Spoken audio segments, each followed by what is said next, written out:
So this video actually required a little bit of homework. I had to rewatch 28 Days Later. It had probably been like more than a decade since I last saw it.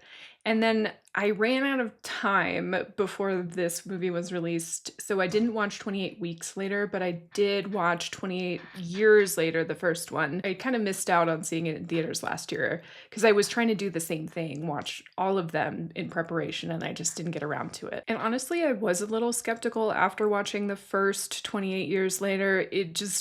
It was missing something for me, but I had heard a lot of positive reviews from people that I trust in the horror community, and I kind of wanted to see how Nia DaCosta kind of added to the franchise. So we'll be talking about 28 Years Later, The Bone Temple, and like I said, this is directed by Nia DaCosta. It stars Jack O'Connell and Ralph Fiennes. As Spike is inducted into Jimmy Crystal's gang on the mainland, Dr. Kelson makes a discovery that could alter the world. So this is a direct sequel to 28 Years Later, and I'm guessing it's not so far after the first movie, because then it wouldn't technically be 28 years later anymore, right? It would be 29 years. So the synopsis is pretty on the spot. This is a movie specifically about these two storylines and how they intersect, right? So we just got the beginning of the Jimmy crew storyline when they encounter Spike at the end of the first movie, and then also Dr. Kelson at the Bone Temple with Samson. So overall, I think that movies like this, zombie movies, post-apocalyptic movies, dystopian future kind of movies, have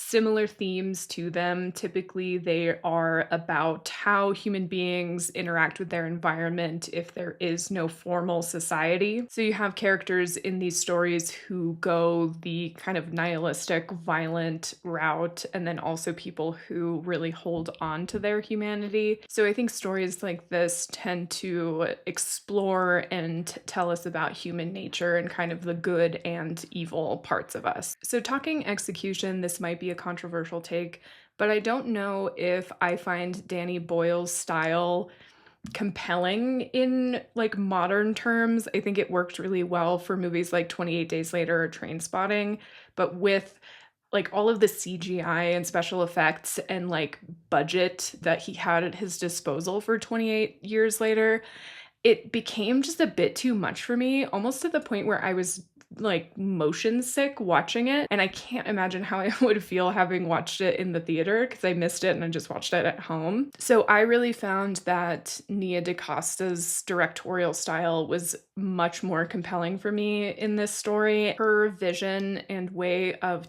like visual storytelling was just much more compelling for me in this sequel. We all know that Ralph Fiennes will give the performance of a lifetime every single time. He is excellent, and you can't really say any different about this role. It's fantastic. He does an excellent job. And same for Jack O'Connell. This movie is just another stage for him to shine on, and he is just wonderful. And the combination of the both of them and how they kind of interact with each other makes for just an excellent and super compelling story. Pretty much everyone in this movie does an excellent job. All of the acting is great. All of the performances are great. The character design is fantastic. So just a little PSA to us in the United States watching this. The Jimmy gang is based off, like visually based off of a notorious child molester.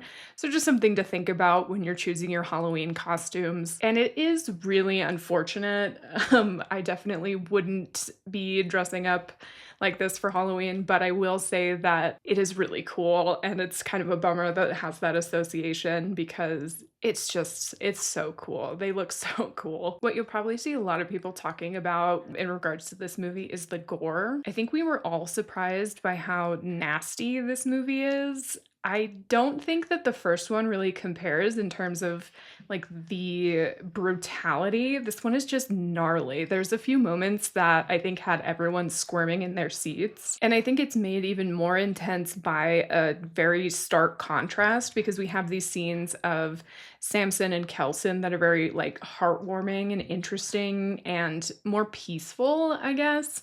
But then they're interchanged with these horrific scenes of the Jimmy gang just terrorizing people. And if you've already seen this one, there is a particular scene that is just incredibly brutal and hard to watch. So we'll head into spoilers pretty quickly. And if you haven't yet seen this one, definitely go check it out.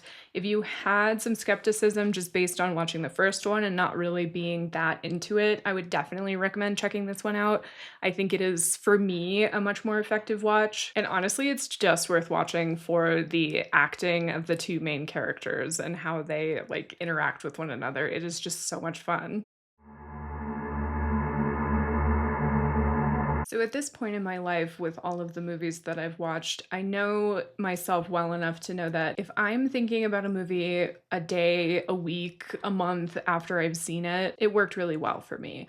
And this one is one that I did have to sit with that kind of kept coming up for me. At one point, I woke up like in the middle of the night having thoughts about this, and I had to put them in my notes app. I think overall, the more that I thought about it, the more that it was impactful for me. What I've noticed watching a handful of zombie movies this year already is that the further away we get from the zombies, I think the better and more effective the story is. So as we're following Sir Jimmy Crystal and his fingers, as we learn more about them, we kind of learn that they are a satanic cult, and they essentially, what they do is they just go around brutalizing people as sacrifices to Satan. And so this is where we get like the gory, nasty scenes, specifically the barn scene where they come across a group of people living in the countryside and essentially deglove them. So the Jimmy storyline also intersects with Spike's storyline. At the very beginning of the second one, Spike is given the option to be killed or to fight one of the Jimmys to the death, and if he wins, he becomes one of the fingers. And so he kind of accidentally kills one of them by nicking an artery, which is a very gnarly first opening. And I think this is a really cool scene too. One of the things I love about post-apocalypse like zombie stuff is the settings that you can film in. And so this one is filmed inside of like an abandoned water park, which is a neat setting. And so within this cult storyline, you have one of the cult members who's named Jimmy Inc. And she kind of forms like a covert bond with Spike as she seems kind of like disillusioned with the whole thing just in general. And the portrayal of the cult is really interesting because I think, especially with Jack O'Connell's performance, you really get kind of drawn into it. And I found myself essentially being like a Jimmy Crystal apologizer from the beginning, right? Just kind of, he's so effective in being like charming that, the violence almost felt like shocking when it started. And maybe that just shows me that I'm susceptible to cults, which is not great, but.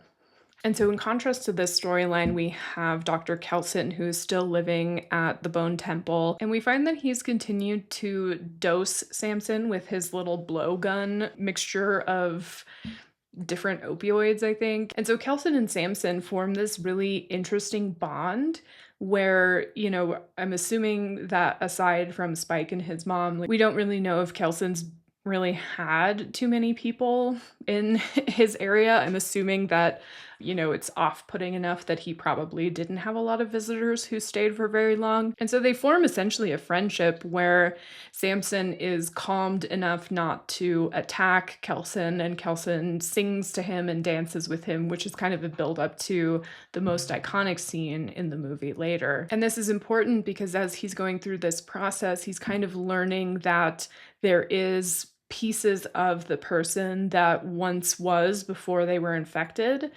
and that through this kind of calming effect of these drugs, he's able to kind of get a little bit closer to that person who is still in there. So after the barn scene, some chaos ensues, and essentially Jimmy Inc. proposes that they go see Dr. Kelson, who she saw earlier in the day and assumes is Satan. And in the conversation that they have, she says, well, why don't we go ask old Nick? And old Nick, of course, being Satan. And they all are very interested in this, and this is one of the parts in the movie that I really had to think about. And I talked about this in my review of The Carpenter's Son. I am not a religious person, and I did not grow up religious. And so for me, I had a hard time kind of understanding this really quick ability to believe that this mythical figure was present in the area because they all just sort of take it, on faith, I guess. And so I had to think about this group of people who most of them, probably were children or even, younger when this first happened, right? So they don't have access to anything other than this world, which is just like full of monsters essentially.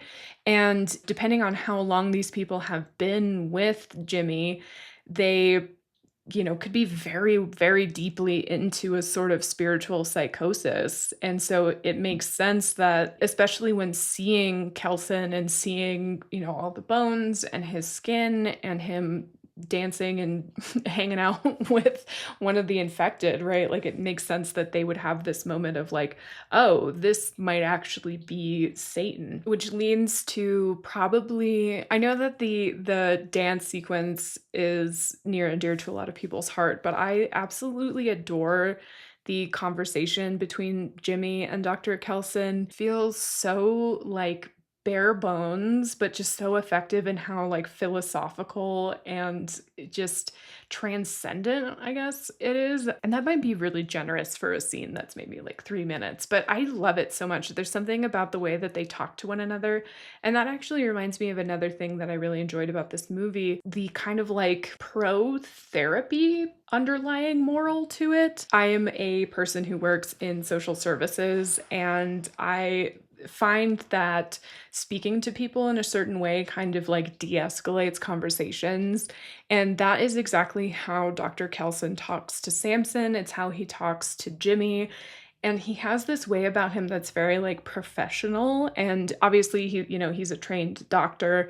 And it's just very interesting to me that he speaks in this way and it sort of keeps him alive. And also it's just really interesting to think of the cure for something like this being like a mental health drug, and that the primary part of the aggression in the infected is based on psychosis. And so it's just like, it's a really interesting and unique take on this whole genre, and I think it's just executed really well. It's executed in a way that is surprising to me because typically when I think about zombie movies, I think about like action sequences and, things like Train to Busan or Dawn of the Dead, these movies that are a little bit more like high action, fast-paced kind of thing. This movie is very impactful, it's very high dialogue, it's very philosophical, and it's just such an interesting route to take. And so all of this sort of leads up to the iconic movie moment where Dr. Kelson is sort of ordered by Jimmy to pretend to be Satan in order to reinforce his power over the fingers.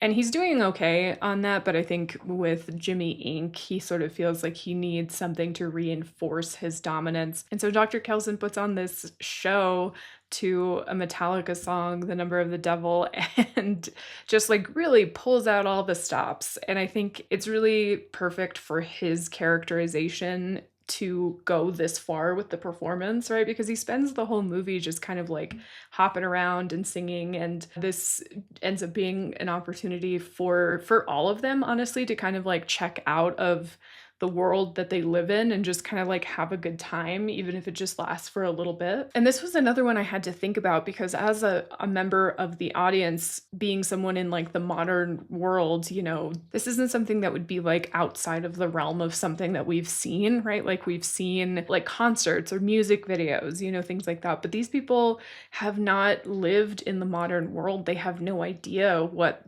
what these things are. Like they may have not seen music videos or seen movies even or heard music, and so it's like showing a Metallica music video to a pilgrim. So you think about it from that perspective and it just makes it so much more compelling. And I think there's also a kindness to it in the way that Dr. Kelson just hams the whole thing up so much. He's, especially like the other Jimmys are kind of portrayed as like naive, almost like children. So he's putting on this show for them, and that all kind of comes crumbling down at the very end where Jimmy is talking about kind of reinforcing like what he believes Satan wants him to do. And you just kind of see that Dr. Kelson is struggling with the idea that by doing this, he is sort of endorsing this vision, this mission of them going around and essentially torturing people. And so he looks into the eyes of Spike, who's wearing a mask, but he recognizes him and kind of flips the whole thing around and tries to encourage Jimmy to be crucified, which ultimately leads to Jimmy stabbing him fatally. The ending is sad, but it's also kind of inevitable, I think. I don't think we could have really gone anywhere else with it. And I think it does give us a chance to see Jimmy get his comeuppance by being crucified upside down by Jimmy Inc. and Spike. And then, of course, you get this wonderful moment where Samson, who had been given the pills and gone into the wilderness and essentially had a flashback of his life before being infected, comes back and is able to verbally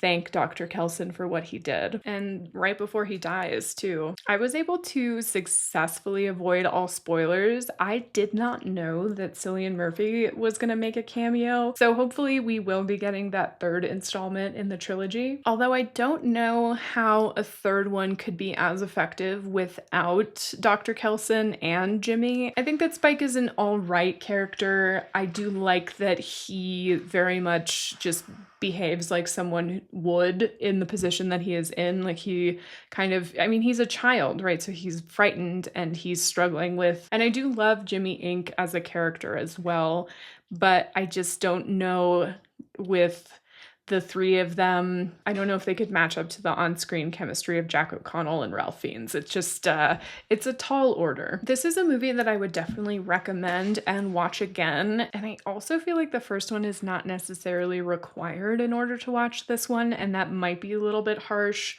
I just think that the first one doesn't really know what it wants to do, and so it builds a bunch of these different storylines that don't feel super necessary, because you can get the gist of both the Jimmy's and the Doctor's storyline just by watching the second one. So I rated this movie a 4 out of 5, and just for reference, I rated the first one a 3 and the original 28 Days Later a 3.5. Let me know your thoughts on 28 Years Later, The Bone Temple. And if you've made it this far in the video, thank you so much for being here. If you haven't already, please subscribe to my channel. I try to post as often as possible. I also do short form content on here as well as TikTok and Instagram.